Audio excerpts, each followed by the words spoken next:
I parked my SUV behind a catering truck because my assigned spot had been taken by a rented white Mercedes with a giant blue ribbon on the hood. That told me everything I needed to know before I even stepped out. I had spent the last 2 years at Fort Leavenworth working 12-hour days, reviewing battlefield behavior models, analyzing training failures, and helping redesign decision-making systems that would eventually affect thousands of soldiers. I drove 12 hours to get home. Julian got a ribbon. The Fontaine estate looked exactly the same as it had when I was 16. The same brick columns, the same sprawling porch, the same oak trees hanging over the driveway. The difference was that I no longer looked at places the way I had when I was a teenager. Experience changes your eyesight. A young lieutenant sees a building. A major sees traffic flow, choke points, security weaknesses, personalities, and power structures. The front door was open. Voices echoed through the house. I carried my overnight bag inside. My mother never looked up. Regina Fontaine stood in the dining room directing 3 catering staff members like an air traffic controller. No, not that arrangement. The silver trays go on the center table. The crystal stays separated until guests arrive. One of the workers nearly bumped into me. My mother glanced over, for about half a second. Jocelyn, that was my welcome home. Then she pointed at a stack of folded linen napkins sitting on a chair. Can you take those into the dining room? I hadn't even put my bag down yet. Good to see you too, Mom. Please don't start. She was already looking past me. I picked up the linens, not because she asked. Because arguing with Regina Fontaine was like arguing with airport security. Nobody won, and everybody wasted time. As I walked through the house, I noticed framed photographs covering nearly every wall. My father in uniform, my grandfather in uniform, Julian in uniform. Julian receiving awards, Julian shaking hands. Julian standing next to helicopters. Julian standing next to armored vehicles. Julian standing next to anything that could be photographed. I found exactly one picture of me. It was near the staircase. Small frame, partially hidden behind a decorative vase. That actually made me laugh, not because it hurt, because it was so perfectly on brand. I set the linens down and unbuttoned my service coat. The house smelled like expensive food and old expectations. A familiar combination. As I crossed the hallway, my father appeared from his study. General Winston Fontaine, retired, still carrying himself like he expected everyone within 50 feet to stand at attention. His eyes moved immediately to my uniform. Not me, the uniform. Then to my chest, then to my rank, then back to my face. You're late. I arrived exactly when I said I would. He checked his watch anyway. Traffic? No. Vehicle trouble? No. Then why weren't you here yesterday? I stared at him. I hadn't seen him in nearly 8 months. That was his first question. Not how are you, not how was Leavenworth, not are you safe. Just scheduling concerns. I almost admired the consistency. I had work. His expression tightened. Work. The dangerous word. Because in my father's mind, only certain kinds of military work counted. Planning wasn't work. Research wasn't work. Doctrine wasn't work. You had to be carrying a rifle while sweating dramatically for it to qualify. Before he could continue, another voice exploded through the hallway. Jocelyn, Julian. My younger brother walked in wearing civilian clothes that somehow still looked like they were trying to salute someone. He wrapped me in a quick hug. For a moment, I thought maybe he'd matured. Then he spoke. Still alive behind that desk? Never mind. I smiled. Barely. The spreadsheets are getting more aggressive. He laughed. My father didn't. Julian slapped my shoulder. I've got something big coming. I heard. His grin widened. Third attempt's the charm. There it was. The thing nobody was supposed to mention. His two previous failures. The Commandant tactical phase. One of the most difficult evaluations in the pipeline. Julian always blamed the grading system. The instructors, the scenarios, the moon, anything except Julian. You'll do fine, I said. Of course I will. The confidence arrived suspiciously fast. That caught my attention. Professionally speaking, overconfidence is often more informative than anxiety. Anxiety means someone understands the risks. Overconfidence usually means they don't. Then I noticed something sitting on a bookshelf near the study entrance. A leather-bound binder. Black cover, no label, no title, no markings at all. Most people would have ignored it. I didn't, because I knew exactly what kind of binder it was, and there was only one reason it should never have been inside this house. My eyes stayed on it for maybe 2 seconds. Julian followed my gaze. Something flickered across his face. Gone almost immediately. But I saw it. People think deception happens in grand moments. Usually it lasts less than a second. A tightened jaw, a delayed blink, a glance that arrives too quickly. Julian casually stepped sideways, blocking my view. Interesting, very interesting. I looked away first, not because I was finished thinking about it, because I wasn't. And because the most useful thing a person can do when someone is hiding something is make them believe they've gotten away with it. My mother's voice carried from the dining room. Julian, the guest list needs final approval. Coming. He headed toward the dining room. My father followed. I stood alone in the hallway for a moment. The binder remained exactly where it was, silent, ordinary, completely out of place. I picked up my overnight bag and headed upstairs. The guest rooms hadn't changed. Neither had the family. But that binder stayed in my thoughts the entire walk. Because if I was right about what it contained, then somebody in this house had made a mistake so serious it could destroy a military career. And the strange part wasn't that I recognized it. The strange part was that nobody seemed to realize I would. I kept thinking about that black binder as I changed into a fresh uniform shirt and headed downstairs. By the time I reached the dining room, every seat was filled except mine. The Fontaine family had never officially assigned seating. Strangely enough, everybody always knew exactly where they belonged. My place was near the far end of the table. Julian sat directly beside our father. Naturally. The dining room looked like something out of a magazine for wealthy Southern families, trying very hard to remind everyone they were wealthy Southern families. Crystal chandeliers hung overhead. Silver serving trays reflected the light. The catering company had arranged everything with military precision. I noticed one tray of filet mignon, another of lobster tails, and a bourbon display that probably cost more than my first car. My mother loved appearances, my father loved legacy, Julian loved attention. Together they formed a dangerous ecosystem. As I sat down, Regina smiled at a group of guests. We're so proud of Julian. I hadn't even touched my water glass yet. The campaign had already started. Across the table, a local defense contractor nodded. Captain Fontaine has quite a reputation. Julian leaned back in his chair.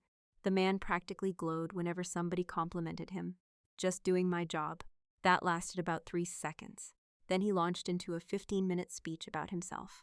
I listened while cutting a piece of steak. Apparently, Julian had personally saved every military operation conducted in the southeastern United States. At least that's how his stories sounded. He described field exercises, leadership evaluations, training rotations, conversations with colonels, recommendations from commanders. Every story featured Julian as the smartest man in the room. Every obstacle existed only to showcase his brilliance. One guest finally asked the obvious question, "So when do you retake the tactical selection phase?" Julian grinned. "Next cycle. Feeling ready? Absolutely. No hesitation, no caution, no humility, just certainty." He pointed his fork across the table. Honestly, some of those evaluators overcomplicate everything. Modern leadership isn't that difficult if you've got natural instincts. I almost laughed into my water. Natural instincts. The military graveyard was full of people who trusted natural instincts. Training exists because instincts fail. Reality doesn't care how confident somebody feels. My father raised his bourbon glass. This one has warrior blood. Several guests nodded. I watched Julian enjoy every second of it. Then Winston continued. The boy was born for command. There it was. The familiar script. Julian wasn't a person at these dinners. He was an investment portfolio. A family stock everyone kept artificially inflating. My father took a sip. When he earns that black and gold tab, he'll be the youngest Fontaine to do it.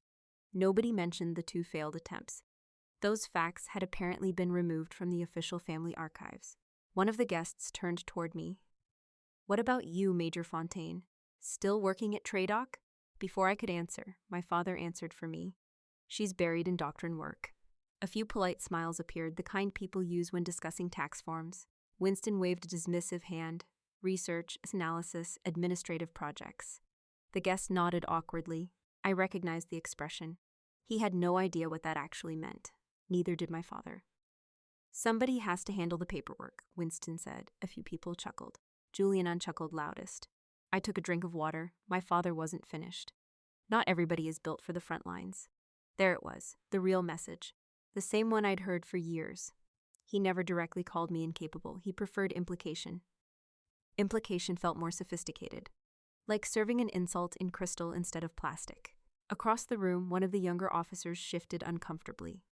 Apparently, even he could hear the insult. Julian jumped in. To be fair, somebody has to create all those manuals nobody reads. More laughter. I looked at him. Not angry, just curious. There was something fascinating about a man mocking manuals while repeatedly failing exams based on those same manuals. That level of irony deserved academic study. My mother smiled proudly. The conversation moved on. For the next 20 minutes, guests discussed military careers, promotions, contracts, and future opportunities. Patterns started emerging. They always did. I noticed which guests asked thoughtful questions, which ones only cared about status, which ones repeated whatever my father said. People reveal themselves when they think they're networking. At 8:34 p.m., a retired brigadier general seated near me finally spoke directly to me. I hear Tradoc is implementing some significant changes. Now that was an interesting question. Before I could answer, Julian interrupted. Nothing soldiers in the field need to worry about.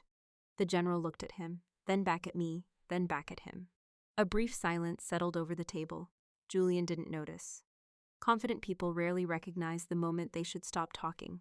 The retired general smiled politely. I wasn't asking you, Captain. A few guests suddenly became interested in their food. I hid my amusement behind another sip of water. Julian's ears turned slightly red. Small detail, important detail. The same reaction he'd had near the binder. Interesting, very interesting, I answered carefully. We're working on improving decision-making models. The general nodded. Long overdue. That surprised me. Most people expected complicated explanations.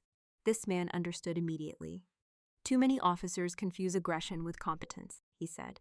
A few guests shifted in their seats. Julian focused intensely on his steak. The retired general continued. Modern battlefields punish ego faster than bullets. That line stayed with me because it happened to be true, and because Julian looked like he'd just bitten into a lemon. The conversation eventually drifted elsewhere, but I noticed something. For the first time all evening, my brother wasn't smiling. He kept checking his phone, checking the hallway, checking the doorway leading toward my father's study. The behavior was subtle. Most people missed it. I didn't. The binder crossed my mind again. Then another thought followed. If Julian was nervous, it wasn't because of tomorrow. It wasn't because of his evaluation. It wasn't because of this dinner. He was worried about something already inside this house. And whatever it was, he seemed very interested in making sure nobody else found it first. I watched him check the doorway again, before pushing his chair back from the table. That tiny movement told me more than all the speeches he'd given during dinner. Confident people look at people. Nervous people look at exits. A few minutes later, the crowd migrated toward the rear terrace overlooking the estate grounds. Catering staff rolled out dessert carts while guests gathered around standing heaters and small cocktail tables. The Fontaine family loved this part of the evening. Dinner was for status. The terrace was for performance. I accepted a glass of sparkling water and stepped toward the railing. From there, I could see most of the property, the guest house, the carriage barn, the long gravel drive leading toward the main road. My grandmother used to sit on this same terrace and tell me that people revealed their true character when they thought nobody important was watching. Back then, I thought she was talking about kindness. Years later, I learned she was talking about ego. Julian appeared beside a group of younger officers, 3 lieutenants and a newly promoted captain. All of them looked impressed to be standing near the great Captain Julian Fontaine, the future military legend, the undefeated champion of talking about himself. I should have known what was coming. One of the lieutenants noticed me standing nearby. Captain Fontaine, your sister's army too, right? Julian smirked. Technically, the young officer laughed awkwardly. Julian took a sip of bourbon. No offense, Jocelyn. That sentence is usually followed by something offensive. This was no exception. She's one of those safe body officers. The group chuckled. I remained where I was. Julian continued. Climate control, computer screens, PowerPoint slides. More laughter. The lieutenant looked uncomfortable. The captain didn't. He seemed eager to fit in. What does she do exactly? Julian shrugged. Honestly, nobody really knows. That got a bigger laugh.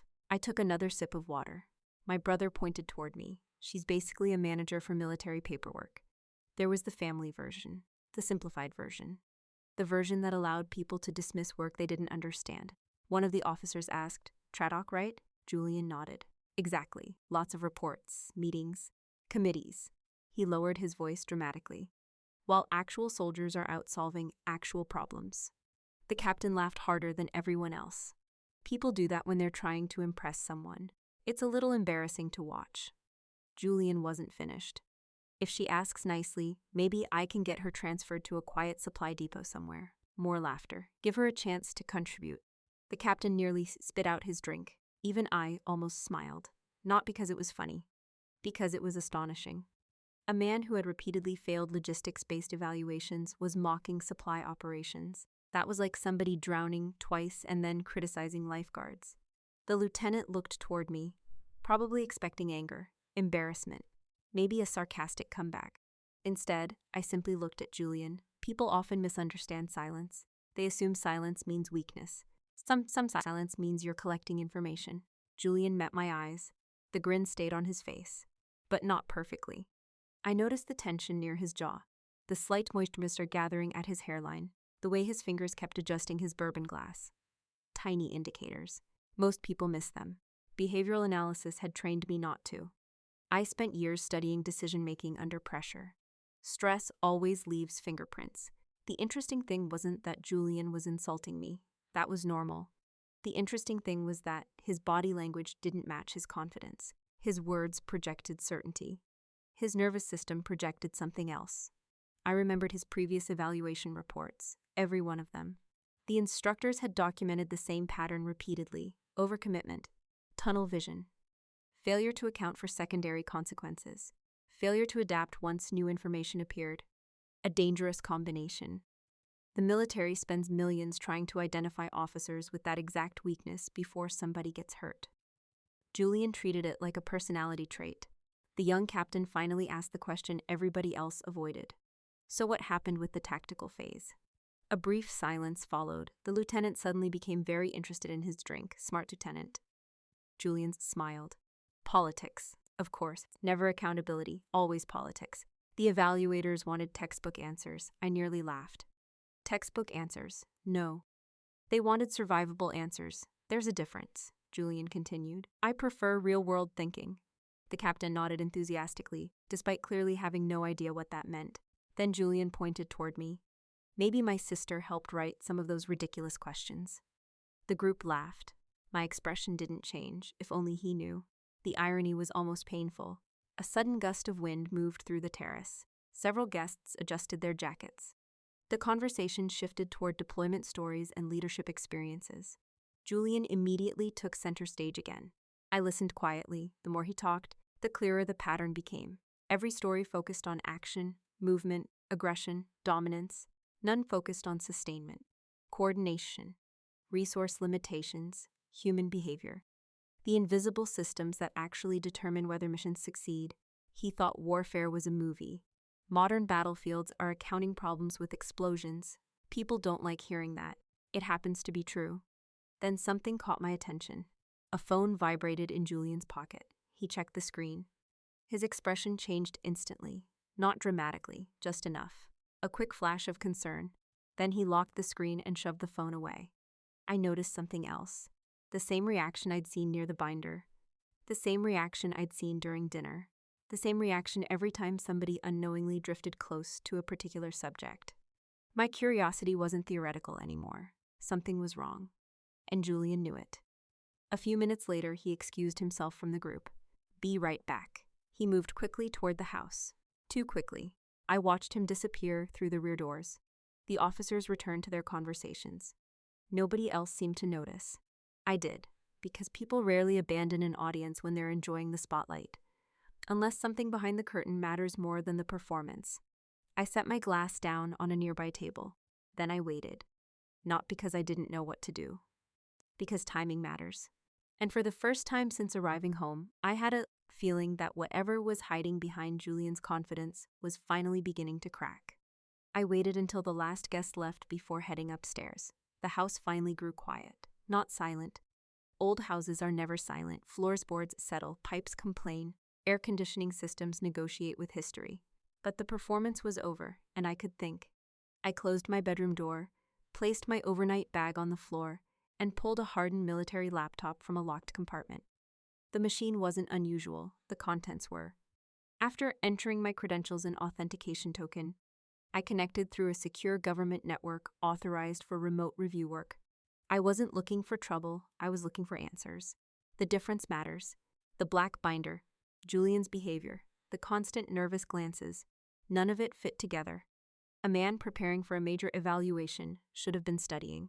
Instead, he'd spent half the evening monitoring doorways like somebody worried about discovery. The system finished loading. I opened several personnel databases available within my clearance level. Julian Fontaine, Captain, Infantry Branch, current status, active. Nothing surprising there. I opened his academic records. Still normal. Then I reviewed his previous tactical selection phase evaluations. That was where things became interesting. The first failure occurred 18 months earlier. The evaluator comments were direct, almost brutally direct. Candidate consistently ignored logistical limitations. Candidate advanced beyond sustainable supply range. Candidate failed to account for casualty evacuation timelines. Candidate prioritized aggressive maneuver over mission preservation. I leaned back in my chair. Classic Julian. I opened the second evaluation. It was worse. Candidate repeatedly exhausted ammunition reserves before achieving objectives. Candidate failed to adapt after supply disruption events. Candidate continued offensive actions despite deteriorating operational conditions. Candidate demonstrated confidence unsupported by battlefield realities. That last sentence almost made me laugh. Military language is usually polite. When evaluators write something that blunt, they're making a point. I kept reading. Scenario maps, decision trees, performance breakdowns, observer notes. Then I reached a familiar section. My attention sharpened immediately. Section 4. I knew every page, every scenario, every assessment trigger, every decision branch, because I had helped build it. For 3 years, my team at TRADOC worked on the Integrated Combat Decision Manual. The ICDM wasn't designed to reward aggression. It was designed to identify judgment. Anyone could order an attack. The difficult part was understanding when not to. The modern battlefield isn't won by whoever runs forward fastest. It's won by officers who understand systems. Fuel, food, communications, maintenance, transportation, medical support, human behavior. The boring things people mock right up until they need them. Section 4 focused specifically on logistical friction. We intentionally created situations where officers received incomplete information, limited resources, conflicting priorities, unexpected setbacks. The purpose wasn't to trick them. The purpose was to reveal them. Pressure exposes character faster than comfort ever will. I opened Julian's scenario results. Then I stared at the screen. For several seconds. Not because I was shocked. Because the pattern was so consistent, it almost looked scripted. Every trap we designed, he stepped directly into it, every time. One scenario involved a simulated platoon operating 73 miles beyond resupply range. Julian ordered continued offensive operations, mission failure. Another involved a damaged transport corridor. Julian ignored the warning. Mission failure. Another required balancing tactical objectives against casualty sustainability. Sacrifice the virtual platoon. Mission failure. Again. Again. I rubbed my forehead. What made it worse wasn't the mistakes. Everybody makes mistakes. The problem was that he never learned from them. The evaluator notes showed identical behaviors across multiple attempts. Same thinking, same assumptions, same blind spots. I remembered the comments he'd made earlier on the terrace. Real-world thinking. I almost laughed. The scenarios were based on real-world failures. Many were adapted from historical operations. Some came from Afghanistan, some from Iraq, several from coalition exercises. One of them had been inspired by an after-action report I personally reviewed. 3 soldiers died because an officer assumed supplies would arrive on schedule. They didn't. Reality rarely cooperates with assumptions. My eyes moved through additional records. The deeper I looked, the more obvious the truth became. Julian wasn't being held back by politics. He wasn't being targeted. He wasn't unlucky. He simply didn't understand the things he considered beneath him. Then another detail caught my attention. A file access log. I opened it. Most entries were routine, study guides, training materials, preparation modules. Then I noticed several unusual access attempts, unauthorized requests, repeated requests. The timestamps stretched back months. My expression hardened. Julian had been trying to access restricted preparation materials. Nothing successful. Nothing that crossed criminal territory, at least not yet, but enough to demonstrate intent, enough to reveal desperation. That changed the equation. Confident people don't desperately search for shortcuts. People search for shortcuts when they know they aren't ready. I opened another log, then another. The deeper I looked, the more uncomfortable the picture became. The arrogance wasn't real confidence. It was armor, loud armor, expensive armor, family-approved armor. Underneath it sat a man terrified of failing again. That realization should have made me feel vindicated. It didn't. Mostly it made me tired. Because for years, my family had built an entire mythology around Julian. The warrior, the future general, the heir. Meanwhile, the actual evidence sat quietly inside databases nobody bothered to read. I glanced at the clock in the corner of the screen, nearly midnight. Most people in the house were asleep. I should have shut everything down. Instead, I opened one final report. A recent administrative activity summary. I expected nothing important. Then I saw a reference number. One I recognized instantly. My stomach tightened. Not fear. Recognition. The same reference family connected to the type of documents stored in black security binders. The same category linked to the binder I'd seen earlier that evening. The same category Julian had reacted to when he caught me looking at it. I clicked the file request history, access denied, restricted pending verification. Interesting. Very interesting. I closed the report and sat quietly for a moment. The pieces still didn't fit together. Not completely, but they were getting closer. Close enough that I could finally see the outline of the problem, and close enough to know that whatever Julian was hiding had nothing to do with confidence. It had everything to do with fear. I closed my laptop and got less than 4 hours of sleep before my father's voice found me the next evening. Study, now. No greeting, no explanation, just an order. Some habits survive retirement. I set down the book I had been pretending to read and followed him through the house. The moment we entered his study, I understood this wasn't a family conversation. It was an intervention. Julian was already there. Standing near the fireplace, arms crossed, jaw tight. My father sat behind his massive mahogany desk. The room smelled faintly of leather, bourbon, and old authority. He gestured toward an empty chair. I remained standing, his expression darkened. Good. Let him work a little harder. The door clicked shut behind me. For several seconds, nobody spoke. Then Winston folded his hands together. The posture reminded me of senior officers preparing to deliver bad news. Unfortunately for him, I wasn't one of his subordinates. Julian is facing an important opportunity. There it was. The opening argument. I said nothing. My father continued. The upcoming tactical selection phase will determine the direction of his career. Still silent. Julian shifted his weight. My father leaned forward. You work at Tradoc.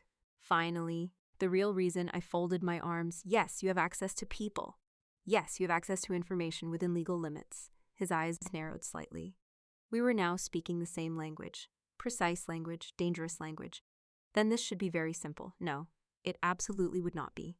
My father slid a folder across the desk. Julian avoided eye contact. Interesting. Very interesting. Winston opened the folder. Inside were several evaluation summaries, most likely Julian's. The same failures I had reviewed the night before. You know how much is riding on this. I looked at the papers. Then at Julian. Then back at my father. What exactly are you asking? He answered immediately, too immediately, like the request had been rehearsed. I want you to obtain an advance copy of the selection scenario package. There it was. Not tutoring. Not mentoring, not advice, cheating, clean, simple, federal-level cheating. I actually laughed. Not loudly. Just enough. The sound irritated both of them. Julian's face reddened first. What is so funny? I looked at him. The fact that you're asking. My father's expression hardened. Don't be dramatic. I almost admired that sentence. A retired star general had just requested unauthorized access to protected military evaluation material, and somehow I was the dramatic one. Amazing. I turned toward him. You are asking me to violate military regulations. We're asking for family support. No. We're asking for help. No. We're asking you to protect your brother's future. No. The word came out calm every time. No anger, no hesitation, just no. The room grew noticeably colder. My father leaned back in his chair. You always did enjoy making things difficult. That one nearly earned a smile. According to the Fontaine family handbook, refusing corruption apparently qualified as difficult behavior. Julian finally exploded. Are you serious right now? I looked at him. Completely. His hands flew into the air. This is exactly what I'm talking about. The volume rose. The self-control disappeared. The real Julian arrived. You've always resented me. There it was. Whenever facts failed, he switched to emotion. I waited. He kept going. You couldn't stand the attention I got. Interesting theory. Mostly because I spent most of my adult life trying to avoid attention. You hate seeing me succeed. I almost corrected him. The word succeed was doing a lot of heavy lifting there. Instead, I remained quiet. Julian stepped closer. His voice dropped. You think because you sit behind a desk all day that you're somehow smarter than people who actually serve. Now that was fascinating. Because we were both wearing the same country's uniform. Somehow he had convinced himself only one of us served. My father nodded along. That annoyed me more than Julian's speech. Not because he agreed, because he genuinely believed it. Winston pointed toward me. You've never understood the responsibility of carrying this family's legacy. I stared at him. For a moment, I saw the entire problem. Not Julian, not the exam, not even the cheating request. The problem was mythology. For decades, my father had confused image with character, combat badges with wisdom, recognition with competence, loudness with leadership, and now reality was presenting him with a bill. He simply didn't want to pay it. I answered carefully. My responsibility is to my oath, Julian scoffed. Convenient, no mandatory, my father stood. The movement was deliberate, command presences, boardroom intimidation, the old general preparing his final argument. Then he delivered it. If you refuse to cooperate, there will be consequences. I nearly laughed again. Consequences? The family trust. There it was. Money, not honor, not loyalty. Money. Winston folded his hands behind his back. If you choose bureaucracy over family, you will be removed permanently. The silence afterward stretched several seconds. Julian looked hopeful. My father looked confident. They genuinely believed they had leverage. That part almost made me sad. Not because of the threat. Because they thought they knew me. I looked around the study, the portraits, the awards, the framed military photographs, generations of Fontaines staring down from the walls. Then I looked back at my father. You think I can be purchased? Nobody answered. That told me everything. The room stayed quiet long enough for the grandfather clock near the bookshelf to tick 3 times. Finally, I reached for the door. Before opening it, I paused. What happened in that study was unbelievable enough. But the deeper this situation went, the more it reminded me of another case where a family's obsession with status ended far worse than anyone expected. If you're watching closely, keep an eye on the top right corner of your screen between minutes 45 and 55. That story connects to this one in a way you'll understand later. I opened the door. My father spoke one final time. If you walk out, don't expect forgiveness. I looked back at both of them, the desperate son, the proud father, the same fear hiding behind different faces. Then I answered. I wasn't asking for it. And I walked out before either of them realized how badly they had misjudged the person they were trying to threaten. I locked my bedroom door and opened my laptop before the anger had a chance to cool. Not because I wanted revenge, because documentation beats emotion every time. That lesson had saved me more than once during my career. People lie. Records usually don't. The confrontation in my father's study had crossed a line. A retired 4-star general had just asked me to compromise a military selection process. My own brother had stood there waiting for me to do it. If anyone ever questioned what happened, I wanted a clear timeline, facts, dates, records. Nothing else. I logged into my secure workspace and began drafting a memorandum for personal documentation. Time of conversation, participants, nature of request, exact wording I could remember, standard procedure, boring, necessary. The kind of thing nobody appreciates until lawyers become involved. After saving the memo into an encrypted folder, I started a routine security review, mostly habit. Whenever family drama intersects with government systems, I prefer to verify everything. Experience had taught me that people who make unethical requests often make unethical decisions. The scans started running, authentication logs, access history, credential activity, nothing unusual at first. Then a warning flag appeared. I frowned. That wasn't normal. I opened the alert. Unauthorized credential replication detected. For a second, I thought it was a software error. Then I reviewed the details. My expression hardened, very slowly. Someone had copied portions of my administrative identity profile. Not enough to fully impersonate me, enough to leverage trust relationships within several training databases. The timestamp was 3 months old. Another flag appeared, then another, then another. My pulse remained steady. Years of military work train that response. Panic solves nothing. Analysis solves problems. I opened the first event, then the second, then the third. The pattern became obvious almost immediately. Whoever had done this understood military systems. At least partially. They knew which forms mattered, which permissions mattered, which shortcuts mattered. Unfortunately for them, they clearly did not understand forensic auditing. I followed the trail deeper. The source user identification appeared. I stared at the screen. Captain Julian Fontaine. Of course. Who else? Part of me wanted to be surprised. Part of me wanted some mysterious hacker. Maybe a corrupt administrator. Maybe an outside contractor. Instead, it was exactly who I expected. My brother. The future military superstar. The warrior. The chosen heir.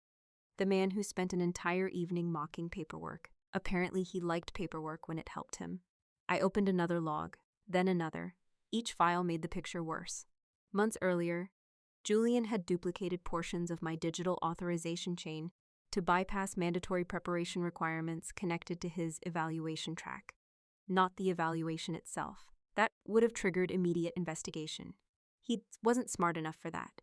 Instead, he targeted the prerequisites. The training validations, the eligibility confirmations, the preparation certifications, the boring administrative checkpoints everyone ignores, the exact checkpoints designed to identify officers who were cutting corners. I rubbed my forehead. The irony was becoming aggressive. The system displayed another entry. Forged command authorization. My eyes narrowed. Now that was serious, very serious. I opened the attached metadata. There it was. A counterfeit TRADOC command seal embedded inside a submission package. Not a sophisticated forgery. Good enough to fool automated processing. Not good enough to survive forensic review. I enlarged the document. Then I almost laughed. Whoever created it had used an outdated command seal format retired nearly 18 months earlier. That mistake alone would have triggered scrutiny. Julian had apparently watched a few online tutorials and decided he was a cybercriminal. The results were about what you'd expect. I continued reviewing. Every action connected back to one objective. Advancement, promotion, qualification, status. The same obsession that had consumed my father. The same obsession that had consumed my mother. The same obsession that now sat embedded inside audit logs. One fraudulent step at a time. Then I reached the ledger records. That was where the situation stopped being embarrassing and became catastrophic. Most personnel never think about forensic ledgers. They're invisible, automatic, independent. Every transaction generates a permanent record, every modification, every login, every signature, every approval chain, everything. You can't negotiate with a ledger, you can't charm it, you can't intimidate it, and you certainly can't delete it. The entries lined up perfectly. Dates, IP origins, authentication routes, device, identifiers, cross-references. The evidence trail was complete. Julian had unknowingly documented his own misconduct more thoroughly than any investigator ever could.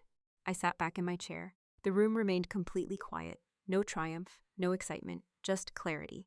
For years, my family had treated me like background noise. The quiet daughter, the office worker, the administrative placeholder. And while they were busy dismissing what I did for a living, they never bothered learning how it actually worked. That ignorance had just become very expensive. I exported the logs, encrypted archive, evidence preservation, standard procedure. Then I created redundant backups, one local, one remote, one secured under departmental retention protocols. Nobody was deleting anything now. The archive finished processing. File size 287 megabytes, not large, more than enough. I stared at the confirmation screen. A strange memory surfaced. Years ago, my grandmother told me something after one of Julian's childhood tantrums. She said, "People who spend their lives avoiding consequences eventually become experts at creating evidence." At the time, I thought she was joking. Turns out, she was giving legal advice. I checked the final report. Everything matched, everything connected. Everything was preserved. The trap wasn't something I had built. That realization mattered, because revenge is emotional. This wasn't. Julian had forged credentials. Julian had copied authorization chains. Julian had falsified documentation. Julian had left a forensic trail. I merely found it. I closed the files and rested my hands on the desk. Steady, completely steady.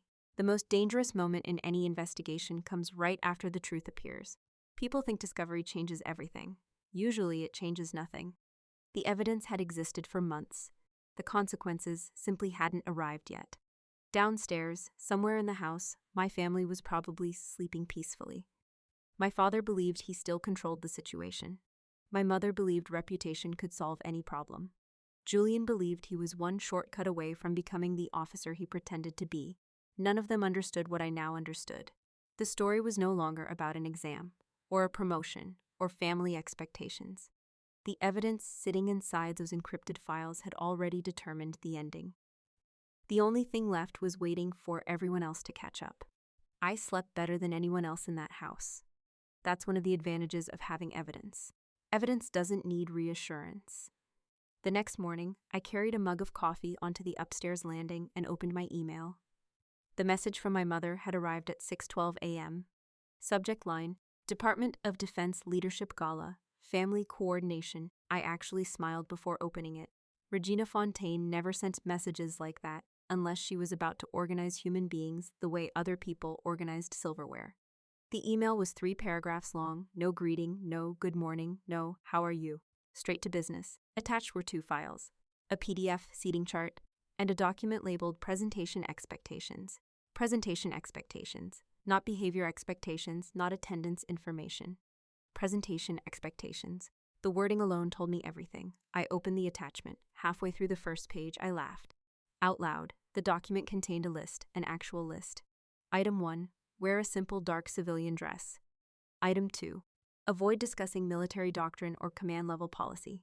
Item 3. Allow Julian to represent the Fontaine military legacy during introductions. Item 4. Act as designated driver for family transportation.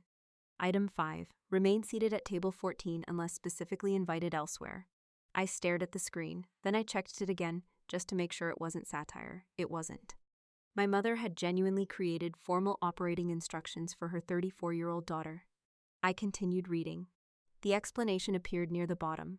To avoid confusion among active duty leadership, defense executives, and invited sponsors. Translation. Don't embarrass Julian. There it was. The real objective.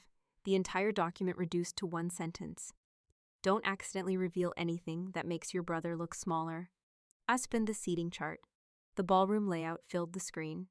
Table 14 sat near the rear corner of the room, far from the stage, far from the senior military leadership tables, far from the defense industry executives, far from the invited speakers. Interesting, very interesting. I zoomed in. The assigned guests at table 14 included military spouses, administrative assistants, and support staff. Nothing wrong with any of those people, not at all.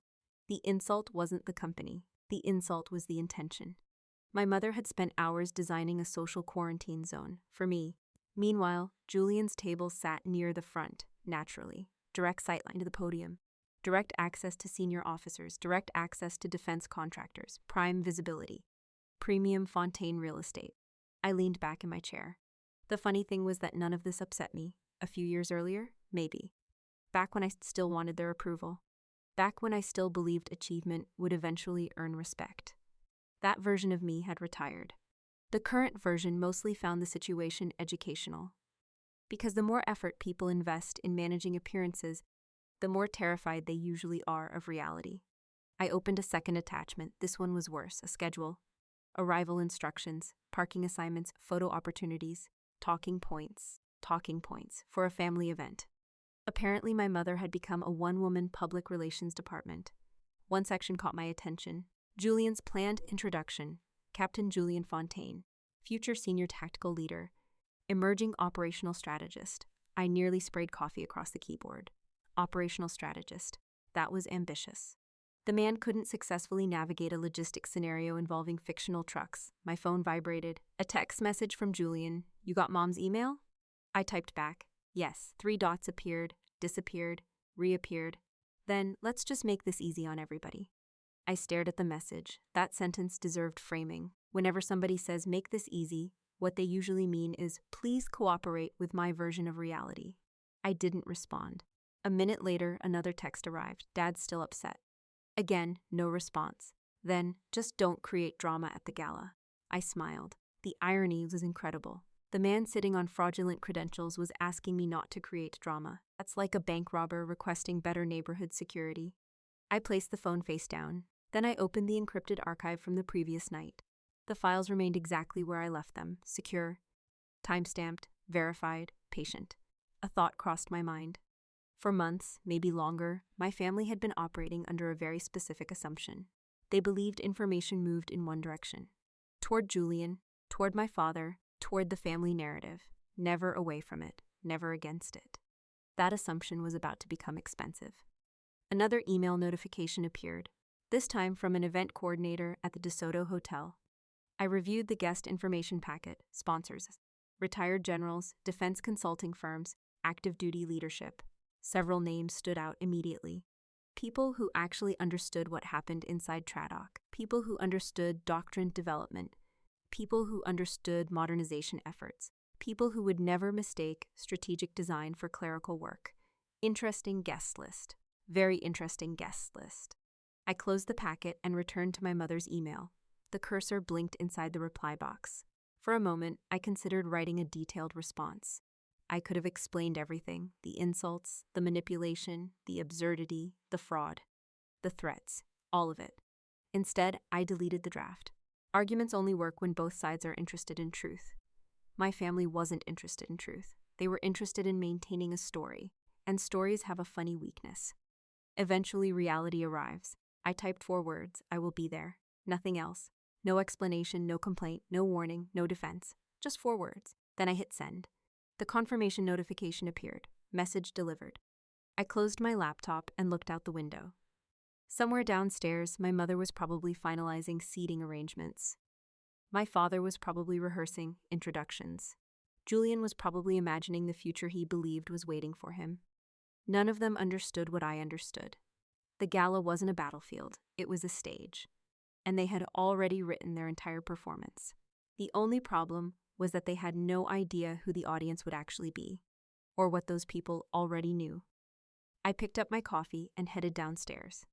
For the first time since arriving home, I wasn't wondering what would happen next. I was wondering how long it would take before somebody realized this script had never belonged to them in the first place. I adjusted the dark wrap on my arm and followed my family through the entrance of the DeSoto Hotel. My mother had gotten exactly what she wanted.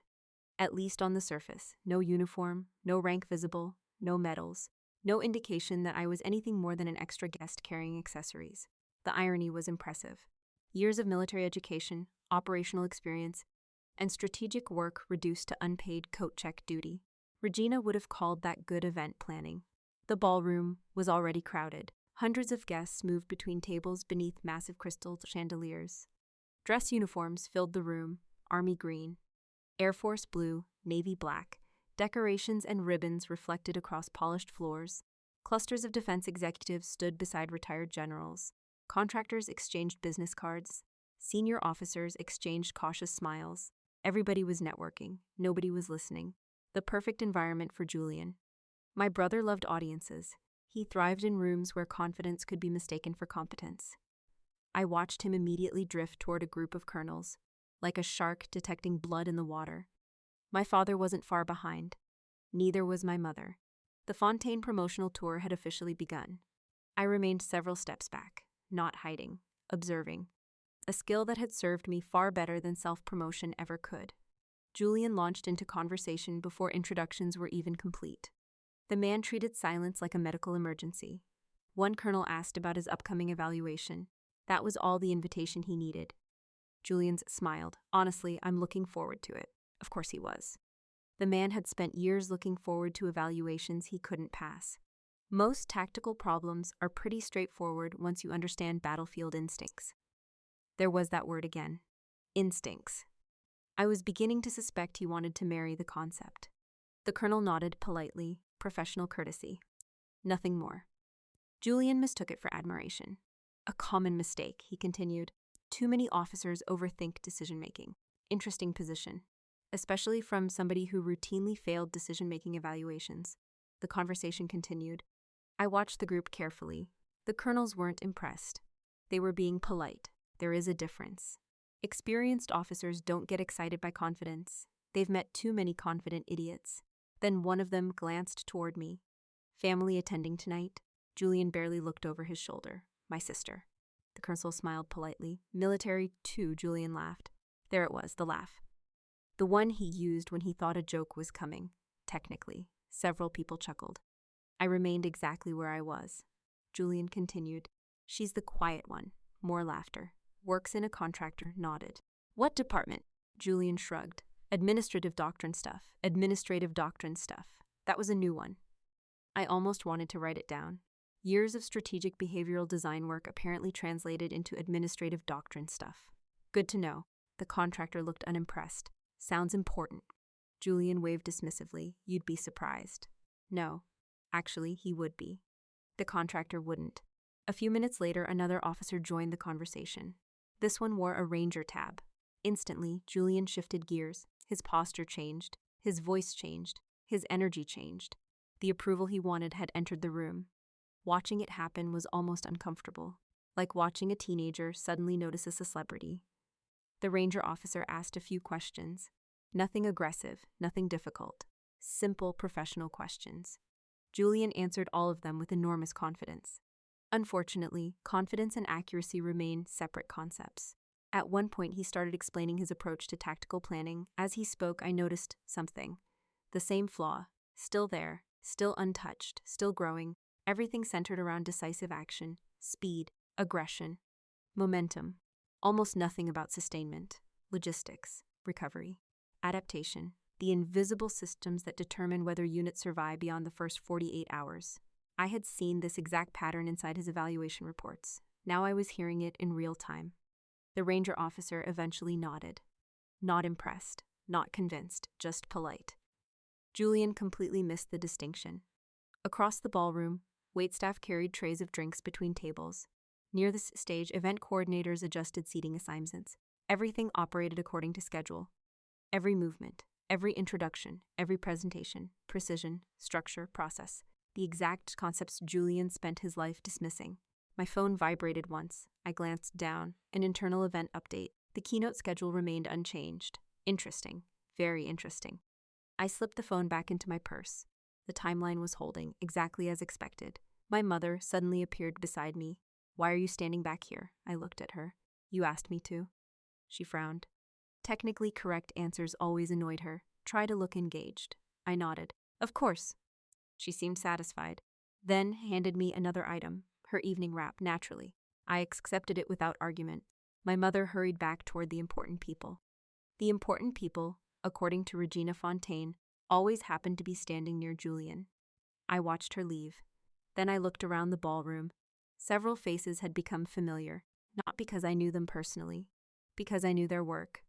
Commanders, researchers, program directors, acquisition officials, people connected to modernization efforts, people connected to training development, people connected to TRADOC. More than a few of them would recognize my name. The realization almost made me smile. Not because I wanted recognition, because my family had spent weeks planning social positioning without understanding the guest list. That felt very Fontaine. Invest heavily. Research nothing. Assume success. The ballroom lights dimmed slightly. Conversations began shifting toward the stage. The keynote would start soon. Julian seemed energized. My father looked proud. My mother looked victorious. Watching them was strangely fascinating. They believed tonight was about status, promotion, visibility, prestige. They thought they were walking toward a celebration. What they didn't understand was that the most important events had already happened. The forged records existed, the audit trail existed, the guest list existed, the schedule existed, the evidence existed. All the pieces were already in place. The only thing left was timing. I looked toward the massive projection screens flanking the stage, then toward the podium, then back toward my family. Julian was laughing again. My father was introducing him to another group of officers. My mother was glowing with pride. For the first time all evening, I felt completely relaxed. Not because I knew what was coming. Because I knew I didn't need to do anything. The board had already been set. The moves had already been made. And nobody in my family seemed to realize the game had started long before they entered the ballroom. I watched the room settle as the ballroom lights dimmed another level. Conversation softened. Drinks were set down. Chairs turned toward the stage. The moment had arrived. Not my moment, not Julian's moment, the truth's moment. Most people never recognize those moments when they first appear. They usually arrive disguised as routine announcements.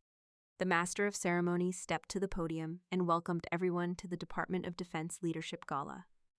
Polite applause followed. Sponsors were recognized, donors were thanked, a few awards were mentioned, standard event procedure. Then the announcer smiled. Ladies and gentlemen, please welcome Lieutenant General Byron Radcliffe, Commanding General of TRADOC. The applause immediately grew louder. That reaction was earned. General Radcliffe wasn't a political celebrity. He was respected. There's a difference. I stood near the back wall, exactly where my mother wanted me, holding her wrap, wearing the simple dark dress she approved, looking completely harmless. General Radcliffe stepped onto the stage. Meanwhile, 3 tables ahead, my father sat taller in his chair. Julian looked energized. The future seemed bright, at least from their perspective. Radcliffe thanked the audience for attending and began discussing modernization efforts across military training systems. Most guests listened politely. A few genuinely listened. The difference is easy to spot. The first group hears words. The second group hears implications. I belonged to the second group. Julian belonged to neither. He looked more interested in who was watching him than what was being said. The general continued, "Our battlefield environment has changed." Several heads nodded. "Our evaluation methods must change with it." More nodding. Then he delivered the line that shifted the room. "The military cannot afford leaders who mistake confidence for competence." Interesting. Very interesting. I noticed 3 colonels glance toward Julian's table, not because they were thinking about him specifically, because every military organization has a Julian somewhere, every single one. General Radcliffe continued speaking. He discussed decision-making, adaptability, resource management, intellectual discipline, the ability to operate effectively under uncertainty, everything Julian routinely ignored, everything my father routinely dismissed, everything my mother never bothered understanding. Then the general reached the point I knew was coming, the point nobody at my family's table expected. The next phase of officer development will be supported by a newly standardized doctrinal framework. The massive screens beside the stage came alive. Several hundred guests turned their attention forward. A cover image appeared, simple, professional, recognizable, Integrated Combat Decision Manual, ICDM. A low murmur moved through portions of the audience. Not everybody recognized the title. The right people did. My father looked interested. Julian looked confused. The general smiled. This doctrine represents years of collaborative research and operational analysis. More applause. Then he added, "It will become the foundation of future tactical evaluation standards."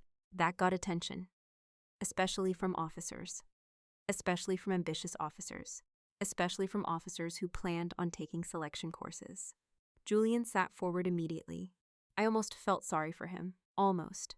General Radcliffe gestured toward the screen. "We owe a tremendous debt to the team responsible for its development." The next slide appeared.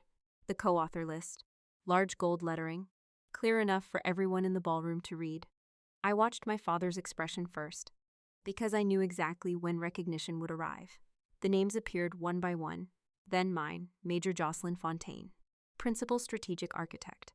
The ballroom grew noticeably quieter. For half a second, my father didn't move. His brain simply stopped, trying to reconcile conflicting information. The administrative daughter, the ignored daughter, the daughter assigned to table 14, the daughter holding a wrap near the back wall, Principal Strategic Architect. The contradiction hit him like a truck. Then the next image appeared, my official service photograph, full uniform, rank clearly visible, professional portrait, no ambiguity, no explanation required. Across the room, Julian turned toward the screen. I will remember that expression for the rest of my life. Not because it was dramatic, because it was honest. For the first time all weekend, there was no performance, no confidence, no bravado, no audience management, just pure confusion. His mouth opened slightly, then closed, then opened again, like his brain had temporarily lost connection with reality. My mother reacted next. Her face drained of color, not all at once, gradually. The way a person reacts when they suddenly realize they've been standing in the wrong room during an important meeting. General Radcliffe continued speaking, completely unaware of the family crisis detonating near the front tables, or perhaps fully aware. With Byron Radcliffe, it was often difficult to tell. The doctrine was developed by a remarkable team. Another slide appeared. Additional contributors, behavioral analysts, operational advisors. Then the general added something unexpected. Major Fontaine's work was instrumental in developing the cognitive evaluation framework now used throughout multiple command pipelines. That one landed hard, very hard. Several officers actually turned around, looking for me. The room had changed, not dramatically, subtly. The way gravity changes when an elevator suddenly drops. People were recalculating. The quiet woman at the back, the administrative daughter, the office worker, the one Julian had spent the evening dismissing. The room was updating its assumptions in real time. I noticed one of the colonels from earlier staring at Julian, not with admiration, not even with judgment, with curiosity. The same curiosity people reserve for unusual accidents. Julian's confidence finally cracked. I could see it happening. The forced smile, the rigid posture, the blinking, the sweat gathering along his forehead, the exact same signals I'd observed all weekend. Only now there was nowhere left to hide them. General Radcliffe concluded the presentation segment to enthusiastic applause. The audience stood. Many remained standing. Several senior officers immediately began moving through the ballroom, toward the stage, toward each other, toward conversations that suddenly mattered. And somewhere inside that movement, my family's carefully constructed version of reality began collapsing under its own weight. Not because I exposed them, not because I argued, not because I demanded recognition, because the truth finally entered the room. And unlike reputation, the truth didn't need anybody's permission. I watched the crowd reorganize around a completely different version of reality. That process took less than 2 minutes. Years of assumptions collapsed faster than a folding chair. One moment people were introducing me as Julian Fontaine's quiet sister. The next moment they were introducing Julian as my brother. Funny how status works. The shift became impossible to ignore. Several officers approached me directly. Questions, congratulations, professional observations. A colonel from earlier shook my hand. Now your brother's comments make a lot more sense. I smiled. No, they really don't. That earned a laugh. Across the ballroom, my father looked like a man trying to solve a math problem while the numbers kept changing. My mother was attempting social damage control, an impossible mission. Julian looked stunned, not embarrassed, not yet, stunned. The human brain takes time to process the destruction of a fantasy. A hotel coordinator approached me. Major Fontaine, General Radcliffe would like to see you in the VIP briefing room. Of course he would. I thanked her and followed her through a side hallway. The room itself was private and quiet. Conference table, leather coffee station, military and civilian leadership moving in and out between meetings. I had barely entered when the door opened behind me. My family, naturally, I should have expected it. My father entered first, Julian immediately behind him. My mother closed the door. Nobody sat down. That was usually a sign things were about to go poorly. Julian spoke first. What the hell is going on? There it was. No congratulations, no curiosity, no pride, just panic. I remained calm. What specifically are you asking? His eyes widened. The manual, the doctrine, the presentation. His voice climbed higher with every sentence. You wrote that? Part of it? Part of it? He almost laughed. Your name was on the screen. I nodded. Yes. Julian stared at me, then something clicked. I could actually see it happen. The realization, the connection, the evaluations, the scenarios, the failures, the doctrine, the questions he called garbage. The logistics traps, the decision models, the cognitive assessments. All of it. His face drained of color. Oh my God. Exactly, he finally understood. The office worker, the administrative sister, the woman he mocked. The woman whose work he spent years dismissing. The woman whose curriculum he failed twice. The silence lasted several seconds. Then Julian lost control completely. Those scenarios were ridiculous. There it was, still blaming the scenarios, remarkable consistency. I folded my arms. They were designed using real operational failures. They weren't realistic. They were based on actual battlefield reports. They were impossible. No, they were difficult. His breathing became uneven. I had seen the same reaction during failed evaluations. People become angry when reality refuses to cooperate with self-image. My father finally stepped forward. The panic looked different on him. Quieter, colder, more dangerous. Winston Fontaine doesn't panic, my grandmother once told me. He negotiates with reality until reality gets tired. She had been right. My father lowered his voice. We need to fix this. I almost laughed. Fix what? The truth? He continued. You clearly have influence. Interesting choice of words. Influence. Not responsibility, not authority. Influence. The word people use when they want something improper without saying it directly. You can clarify this situation. I stared at him. What situation? The records. There it was. The real objective. Always the real objective. Julian stepped forward. Tell them there was an administrative error. An administrative error. Amazing. The man who forged records wanted to blame administration. I felt a brief flash of sympathy for every government employee in America. They carry an incredible amount of blame. I shook my head. No. Julian's voice rose. You owe me that. That sentence landed harder than he intended. Not because it hurt, because it revealed everything. Entitlement always does. For years they had taken my silence as agreement, my restraint as weakness, my professionalism as obedience. Now they expected one final sacrifice, one final lie, one final favor. My father delivered the last card in his hand. The command voice returned. The same voice from childhood, the same voice from the study, the same voice that used to end arguments. Validate his record. I looked directly at him. No, the room froze. Again. My father wasn't used to hearing that word, especially from me. Then I slowly reached for the dark wrap hanging over my arm, my mother's wrap, the symbol of the role she assigned me. Invisible daughter, support staff, background decoration. I folded it carefully and placed it on a chair. Then I opened the outer layer I had been wearing all evening. The green Army service uniform underneath became fully visible. Gold Major oak leaves, service ribbons, qualification badges, and one medal my family had somehow never bothered asking about. The Bronze Star. The room went completely silent. Julian stared at it first, then my father, then my mother. Nobody spoke. The citations wasn't visible, the medal was, and that was enough. Years earlier, a convoy operation outside Kandahar catastrophically wrong. The details never became family conversation, mostly because nobody ever asked. Their assumptions had always been more important than facts.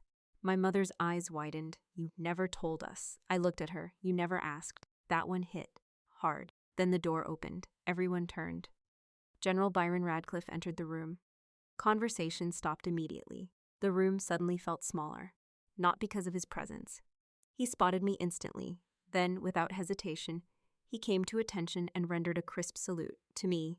Not my father. Me. The expression on Winston Fontaine's face was worth every mile I drove to Savannah.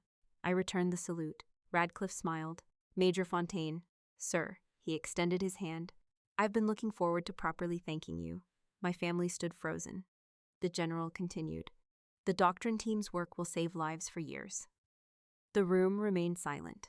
Radcliffe shook my hand firmly. Thousands of soldiers will make better decisions because of what you built. Then he glanced around the room, noticing the tension, noticing the faces, understanding far more than he said. Experienced leaders usually do. Before leaving, he looked back at me. By the way, the review board received the updated forensic package this afternoon. Interesting, very interesting. Julian's face turned white. The general nodded once, then exited the room. The door closed. Nobody spoke. For the first time in my entire life, my family wasn't looking at the person they imagined me to be. They were looking at the person I had been all along. And the truth was hitting them harder than any argument ever could. Before you leave this story behind, take a look at the video waiting on your screen. It's one of the cases viewers talk about long after they finish watching, and after what happens in this room, you'll understand exactly why that story belongs beside this one. I checked the time on my grandmother's watch as the morning fog drifted across the Savannah waterfront. 6 months had passed, long enough for the phone calls to stop, long enough for the rumors to die, long enough for reality to settle where emotion once lived. The tide rolled quietly against the old dock pilings. Fishing boats moved slowly through the mist. A gull landed on a weathered post nearby and immediately began judging everyone within sight. Some things never change. I slipped my hands into my jacket pockets and continued walking along the waterfront. For the first time in years, my schedule belonged entirely to me. No command briefings, no evaluation reviews, no doctrine deadlines, no conference calls, just mornings. Simple, ordinary mornings. It turned out they were worth more than I expected. A lot had happened since the gala. The military investigation moved exactly the way investigations usually move. Slowly, methodically, without drama. The forensic records told the story. The authentication logs told the story. The approval chains told the story. Nobody needed my opinion. The evidence spoke for itself. In the end, Julian was removed from the Special Forces track. No conspiracy, no political sabotage, no administrative misunderstanding. Just consequences. The same consequences he spent years assuming belonged to other people. The reassignment orders arrived a few months later. Remote logistics support assignment. Aleutian Islands. Far from Savannah. Far from audiences. Far from applause. When I first heard the news, I expected to feel satisfaction. Maybe even vindication. Instead, I felt something closer to sadness. Not because the outcome was unfair. Because it was avoidable. Julian possessed intelligence. He possessed energy. He possessed ambition. The tragedy was that he spent so much effort protecting his ego that he never developed his character. And eventually, reality collects those debts. My father learned a different lesson, a harder one. The family trust remained intact. Ironically, I never cared about it. Once that became obvious, it lost its power. Funny how that works. Threats only function when somebody wants what you're threatening to take away. Without that leverage, they're just speeches. After the investigation, Winston Fontaine stopped giving speeches. For the first time in my life, he started listening. Not often, not perfectly, but enough. My mother changed too, not dramatically. People rarely change dramatically. Mostly she became quieter. The social campaigns stopped. The endless reputation management stopped. The obsession with appearances lost its momentum. When your favorite illusion collapses in public, reality becomes harder to ignore. They eventually moved into a smaller cottage outside the city. A beautiful place, actually. Simple, peaceful. No grand entrance, no formal dining room, no performance stage, just a home. The first time I visited, my father spent nearly 20 minutes talking about fishing. Fishing, not rank, not promotions, not legacy. Fish. I considered that progress. The greatest surprise came from me. 6 months earlier, I believed I would remain in uniform indefinitely. The army had been my life, my profession, my purpose. But purpose evolves. Eventually, I submitted my retirement paperwork. Not because I was tired of serving, because I wanted to serve differently. These days, I work with young cadets, future officers, future leaders, some brilliant, some reckless, some convinced they already know everything. Those are usually my favorites. Life tends to educate them quickly. Every semester, I tell them a version of the same lesson. Never confuse visibility with value. Never confuse confidence with competence. Never confuse authority with wisdom. Most importantly, never mistake logistics for paperwork. That last one usually gets a laugh. Then they discover I'm serious. The tide pushed against the dock supports us again. Steady, patient, unconcerned with human drama. My grandmother used to bring me here when I was young. Back before promotions, before evaluations, before family politics, before all of it. She would sit on a bench overlooking the water and tell me stories about people who spent their lives chasing approval. Every one of those stories ended the same way. The approval disappeared. The person remained. I understand what she meant now. The watch on my wrist had belonged to her. The metal was worn smooth from decades of use. The crystal carried tiny scratches. Nothing perfect, nothing flashy, just honest. I looked at it and smiled. Then I looked out over the water one more time. And I thought about everything that happened. The dinners, the insults, the threats. The investigations, the revelations, the collapse, the healing. All of it. Not with anger, not anymore, just understanding. I spent 15 years in uniform analyzing the silent networks that keep soldiers alive on the battlefield. Yet I nearly allowed my own family to turn my silence into a cage. I used to believe that love meant making myself small so my brother could shine. That swallowing their dismissals was a form of strength. But standing in that ballroom, watching my brother's false empire turn to ash, I learned the hardest lesson of my career. Unconditional sacrifice does not produce gratitude. It only breeds entitlement and cruelty. Blood ties are a biological fact, but they do not grant anyone the right to transactionally price your dignity or use your silence as a shield for their fraud. Real work, things you build with your own hands and carry with your own quiet integrity, will always outlast the performance of status. The truth does not need to scream. It only needs someone willing to stand up, set a boundary, and let the record speak. As I watch the tide move against these old docks, I finally understand that peace is not the absence of conflict. It is the presence of self-respect. The fog continued drifting across the river.